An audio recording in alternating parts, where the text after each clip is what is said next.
জীবনের বাস্তবতাটা এতটাই কঠিন যে ভাবার মতো নয়, এবং তবুও আমরা সেই জীবনটাকে নিয়ে অনেক কিছু ভাবি। তাই বলি, ছিলাম একদিন কি, আজকে হলাম কি, আবার একদিন কি হব। তাহলে এত কিছু আমরা বুঝলাম, জানলাম, তারপরেও কিসের গৌরব ভাই? আমাদের গৌরবটা কিসের? এটা তো আল্লাহ বলে দিয়েছে যে মানুষ গৌরব করার জিনিস নয়, মানুষ মানুষকে সম্মান করার জিনিস। মানুষ মানুষকে সম্মান করো। গৌরব জিনিসটা আল্লাহ পছন্দ করেন না, যদিও আমরা সেটাকে ছাড়তে পারি না।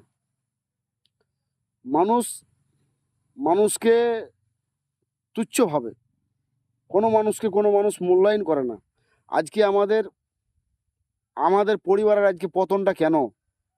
তার পতন একটাই, আমরা আমাদের বড়দেরকে যখন সম্মান দিব না, না, তখন বাচ্চারা আমাদের বাচ্চাগুলো দেখতে থাকবে যে বড়গুলোকে সম্মান বাবারা দিচ্ছে না। তাহলে আমাদের সেম জিনিসটা হওয়া উচিত। এবং মায়ে বড়দেরকে সম্মান দিচ্ছে না, ওই রকমই জিনিস আমাদেরকে হওয়া উচিত। কারণ আমরাও এরকম একদিন বড় হব, আমাদের সামনে কোনো একজন বড় ব্যক্তি আমাদের এরকম আসবে।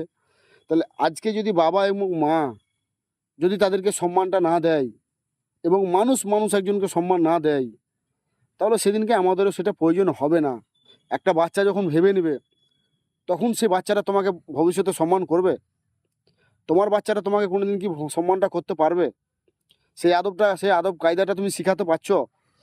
তুমি বাচ্চা একটা লেখাপড়া করাচ্ছ, এমএ, বিএড সবই করাচ্ছ, এমটেক, বিটেক, তুমি যা পারছো, যতদূর পারছো পড়াচ্ছ, ডাক্তারি, ইঞ্জিনিয়ার, যে যাকে পারছে পড়াচ্ছে। আলহামদুলিল্লাহ, ভালো কথা। একজন ছেলেকে মানুষের মতন মানুষ করা একজন বাবার কর্তব্য, করতেই হবে, সেটা করাটা জরুরি।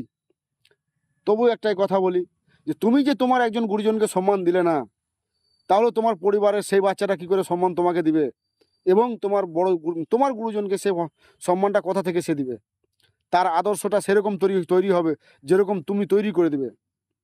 তাই বলি বন্ধুরা, প্রত্যেকটা গার্জেনকে বলি, প্রত্যেকটা বাড়ির পরিবারকে বলছি, তোমরা একটা জিনিস ভেবে নেবে যে আমাদেরকে ওই বাচ্চাদেরকে ওই শিক্ষাটা শেখাতে হবে। এমনি দুনিয়াবি শিক্ষা যেটা শেখাচ্ছ অবশ্যই সেটা প্রয়োজন, শেখাও, কিন্তু তার ভিতরে একটা জিনিস মাথায় ভরে দেবে, গুরুজনকে সম্মান দিতে হবে। একজন গুরুজনকে সম্মান দেওয়া আর একজন মানুষের একটা কর্তব্য। যখন তুমি তোমার একজন গুরুজনকে সম্মান দেবে, তখন সেই বাচ্চাটা গুরুজনকেও তোমাকে দেখে সে বাচ্চাটা সম্মান করবে।